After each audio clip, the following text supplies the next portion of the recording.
Hello അസ്സലാമു അലൈക്കും. മറ്റൊരു സ്റ്റിച്ചിങ് വീഡിയോയിലേക്ക് എല്ലാവർക്കും സ്വാഗതം. അപ്പോൾ ഇന്ന് നമ്മൾ സ്റ്റിച്ച് ചെയ്യാൻ പോകുന്നത് ട്രൗസേഴ്സ് അല്ലെങ്കിൽ ഷോർട്ട്സ് എന്നൊക്കെ പറയാം. അപ്പോൾ ഇതിൻ്റെ അളവ് എങ്ങനെ എടുക്കേണ്ടതെന്ന് നമുക്കൊന്ന് നോക്കാം. അതിന് വേണ്ടിയിട്ട് ഞാനിവിടെ ഒരു ക്ലോത്ത് 4 ആക്കി മടക്കി എടുത്തിട്ടുണ്ട്. നമ്മൾ ഫസ്റ്റ് ഇതിൻ്റെ ടോപ്പിലായിട്ട് 2 ഇഞ്ച് നമ്മൾ മാർക്ക് ചെയ്ത് വെക്കാം. ഇത് എലാസ്റ്റിക് ഇടുന്നതിന് വേണ്ടിയിട്ടാണ് നമ്മൾ മാർക്ക് ചെയ്യുന്നത്. ഇനി നമുക്കിതിൻ്റെ ടോട്ടൽ ലെങ്ത്ത് വരുന്നത് 14 ഇഞ്ച് കൂടെ ഒരു 1.5 ഇഞ്ചും കൂടെ കൂട്ടി 15.5 ഇഞ്ചാണ് നമ്മൾ ടോട്ടൽ ലെങ്ത്ത് വരുന്നത്. ഇനി നമ്മൾ ടോപ്പിൽ 2 ഇഞ്ച് മാർക്ക് ചെയ്തിട്ടുണ്ടായിരുന്നല്ലോ, അപ്പോൾ അതൊന്ന് നമ്മൾ സ്കെയിൽ വെച്ചിട്ടൊന്ന് വരച്ചു കൊടുക്കണം. അതുപോലെ നമുക്ക് ലെങ്ത്ത് അടയാളപ്പെടുത്തിയ 14 ഇഞ്ച് മാർക്ക് ചെയ്തിട്ടുണ്ടായിരുന്നു. അവിടെയും 15.5 ഇഞ്ചിലൊരു മാർക്ക് നമ്മൾ ചെയ്തിട്ടുണ്ടായിരുന്നു. അതിൻ്റെ നേരെയായിട്ട് നമ്മളൊരു സ്ട്രെയിറ്റ് ലൈനായിട്ട് ഇങ്ങനെ വരച്ച് കൊടുക്കണം. ഞാനിവിടെ എടുത്തിട്ടുള്ളത് കോട്ടൺ മെറ്റീരിയലാണ് കേട്ടോ. അപ്പോൾ നമ്മളിങ്ങനെ സ്ട്രെയിറ്റ് ലൈന് മാർക്ക് ചെയ്ത ശേഷം ഇനി നമുക്ക് ഇതിൻ്റെ അളവെടുക്കാം. ഇത് നമ്മുടെ വിഡ്ത്താണ് വരുന്നത്. അപ്പോൾ ഇവിടെ ഒരു 8 ഇഞ്ചാണ് ഞാനിവിടെ മാർക്ക് ചെയ്ത് കൊടുക്കുന്നത്. ഈ തുണി 4 ആയിട്ടാണ് നമ്മൾ മടക്കി എടുത്തിട്ടുള്ളത്. അങ്ങനെ താഴ്ഭാഗത്തും 8 ഇഞ്ച് നമ്മൾ മാർക്ക് ചെയ്ത് കൊടുക്കുക. എന്നിട്ട് ഈ 2 പോയിൻറ്റുകളും ഒന്ന് യോജിപ്പിച്ചെടുക്കണം. ഇനി നമുക്കിതിൻ്റെ ക്രോച്ച് ലെങ്ത്ത് മാർക്ക് ചെയ്യാം. അത് നമ്മൾ എടുക്കുന്നത് ഒരു 9 ഇഞ്ചാണ് ഇവിടെ ഞാൻ ക്രോച്ച് ലെങ്ത്തായിട്ട് എടുക്കുന്നത്. അപ്പോൾ അവിടെ ഒരു പോയിൻ്റ് ഇതുപോലെ മാർക്ക് ചെയ്ത ശേഷം അവിടെ നിന്ന് 2 ഇഞ്ച് നമ്മൾ എക്സ്ട്രാ ഇങ്ങോട്ടായിട്ടൊന്ന് മാർക്ക് ചെയ്ത് കൊടുക്കുക.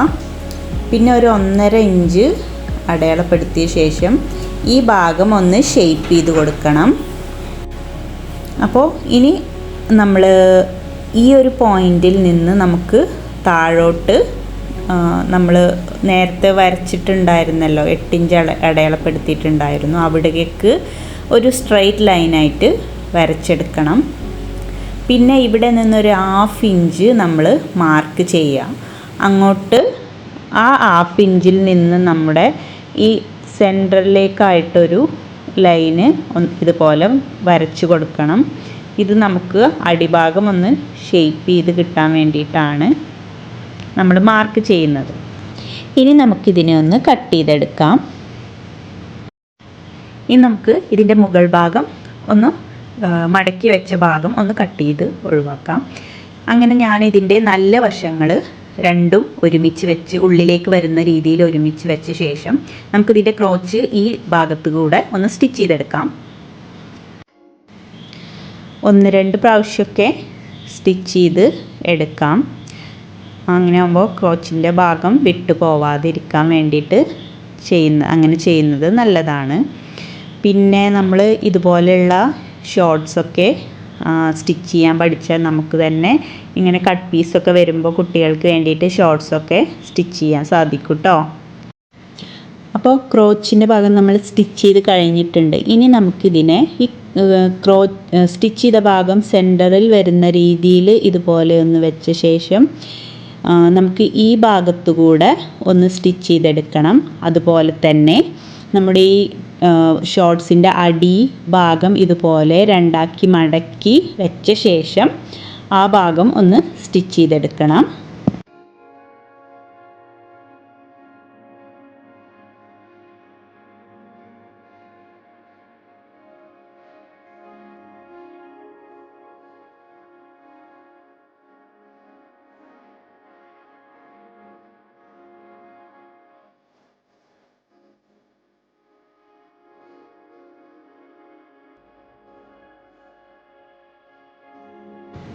അപ്പോൾ നമ്മൾ ട്രൗസറിൻ്റെ അടിവശം 2 ആക്കി മടക്കി നമ്മൾ സ്റ്റിച്ച് ചെയ്തെടുത്തിട്ടുണ്ട്. അതുപോലെ ഇതിൻ്റെ സെൻറ്റർ ഭാഗവും നമ്മൾ ജോയിൻ ചെയ്തിട്ടുണ്ട്.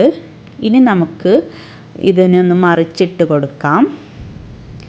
മറിച്ചിട്ട് കൊടുത്ത ശേഷം ഇനി ഇതിൽ എലാസ്റ്റിക് വെച്ച് കൊടുക്കണം. അതിന് വേണ്ടിയിട്ട് നമുക്ക് എലാസ്റ്റിക്കിൻ്റെ ലെങ്ത്ത് ഒന്ന് എടുക്കണം. അപ്പോൾ നമ്മളിവിടെ അരവണ്ണം 30 ഇഞ്ചാണ് ടോട്ടൽ ഉള്ളത്. ഇന്നൊരു 4 ഇഞ്ച് കുറച്ചൊരു 26 ഇഞ്ചാണ് നമുക്ക് എലാസ്റ്റിക്കിൻ്റെ ലെങ്ത്ത് എടുക്കേണ്ടത്. ഇനി നമുക്ക് ഈ എലാസ്റ്റിക്കിനൊന്ന് കട്ട് ചെയ്യാം. അതിന് ശേഷം നമുക്ക് ഈ എലാസ്റ്റിക് ക്ലോത്തിൽ എങ്ങനെയാണ് വെക്കേണ്ടതെന്ന് നോക്കാം.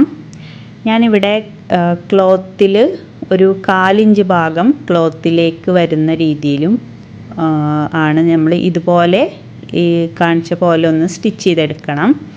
നമ്മൾ എലാസ്റ്റിക് സ്റ്റിച്ച് ചെയ്യുമ്പോൾ ശ്രദ്ധിക്കേണ്ട കാര്യം എന്താണെന്ന് വെച്ചാൽ ആദ്യം ക്ലോത്തിലൊരു സ്റ്റിച്ചിങ് കൊടുത്ത ശേഷം നമ്മൾ എലാസ്റ്റിക് നന്നായിട്ട് വലിച്ച് പിടിച്ച് വേണം നമ്മൾ സ്റ്റിച്ച് ചെയ്തെടുക്കാൻ വേണ്ടിയിട്ട്.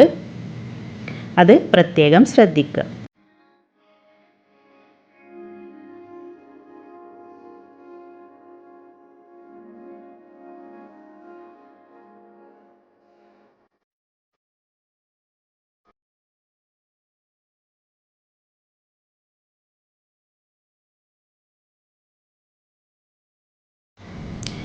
ഈ ലാസ്റ്റ് എത്തുമ്പോഴേക്ക് നമ്മൾ എലാസ്റ്റിക്കിൻ്റെ മുകളിലേക്ക് മറ്റേ അറ്റം വരുന്ന രീതിയിൽ വെച്ച ശേഷം അവിടെ ഒന്ന് സ്റ്റിച്ച് ചെയ്ത് കൊടുക്കണം.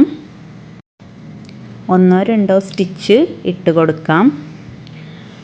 അതിന് ശേഷം നമ്മൾ ഈ എലാസ്റ്റിക്കിനെ ഒന്ന് ഉള്ളിലേക്ക് വരുന്ന രീതിയിൽ മടക്കി ഇതുപോലെ മടക്കി വെക്കുക. 2 പ്രാവശ്യം ഇങ്ങനെ മടക്കി വെച്ച ശേഷം നമ്മൾ വീണ്ടും ഇവിടെ സ്റ്റിച്ച് ചെയ്തെടുക്കണം. നേരത്തെ ചെയ്ത പോലെ തന്നെ നന്നായിട്ട് വലിച്ച് പിടിച്ച് വേണം സ്റ്റിച്ച് ചെയ്തെടുക്കാൻ വേണ്ടിയിട്ട്.